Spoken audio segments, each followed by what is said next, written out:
અમદાવાદમાં ગઈકાલે ગુરુવારે બપોરે બનેલી ભયાનક વિમાન દુર્ઘટનાના મૃતકોને શ્રદ્ધાંજલિ આપવા માટે આજે શુક્રવારે બપોરે જામનગર વકીલ મંડળના ખંડમાં શ્રદ્ધાંજલિ કાર્યક્રમ યોજવામાં આવ્યો હતો। આ શ્રદ્ધાંજલિ કાર્યક્રમમાં રાજ્યના પૂર્વ મુખ્યમંત્રી વિજયભાઈ રૂપાણી સહિતના મૃતકોને 2 મિનિટનું મૌન પાડીને શ્રદ્ધાંજલિ આપવામાં આવી હતી અને તમામ મૃતકોના આત્માની શાંતિ અર્થે પ્રાર્થના કરવામાં આવી હતી।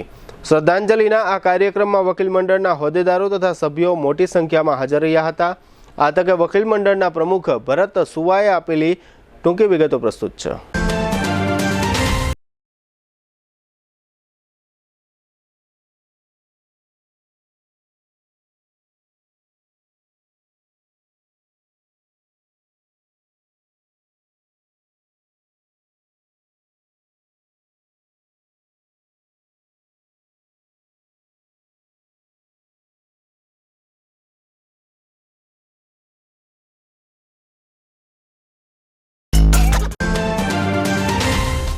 ગઈ કાલે અમદાવાદ મુકામે એર ઇન્ડિયાનું પ્લેન જે અમદાવાદથી લંડન જઈ રહ્યું હતું અને બીજે મેડિકલ કોલેજના મેસ ઉપર ક્રશ થયું।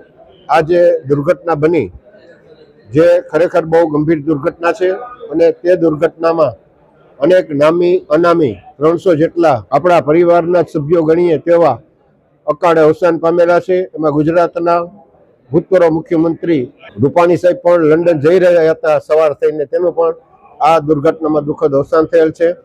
સમગ્ર ભારત દેશ શોકમય છે અને ગુજરાતની જનતા પણ આ બનાવથી દુઃખ અને આઘાતની લાગણી અનુભવે છે। જામનગર બાર એસોસિએશન તેમજ ગુજરાતના તમામ બાર એસોસિએશને મૃતક આત્માની શાંતિ અને સદગતિ માટે દરેક વકીલ મંડળની અંદર શ્રદ્ધાંજલિનો કાર્યક્રમ રાખેલ હતો। આજરોજ બપોરે 12:30 વાગે જામનગર બાર એસોસિએશન દ્વારા પણ મૃતક સદગત આત્માઓને મોક્ષ ભગવાન પ્રદાન કરે તે અર્થે શ્રદ્ધાંજલિનો કાર્યક્રમ રાખેલ હતો। જે અનુસંધાને બહોળી સંખ્યામાં વકીલ મિત્રો શ્રદ્ધાંજલિ આપવા માટે એકત્રિત થયેલ હતા અને મૃતક આત્માઓને શ્રદ્ધાંજલિ આપી અને આજ રોજ તમામ વકીલો દુઃખ અને આઘાત અને સમગ્ર ગુજરાત અને ભારત દેશના લોકો પણ દુઃખ અને આઘાતની લાગણી અનુભવતા હોય, જેથી કોર્ટ કાર્યવાહીથી સર્વાનુમતે અળગા રહેવાનો ઠરાવ કરેલ છે।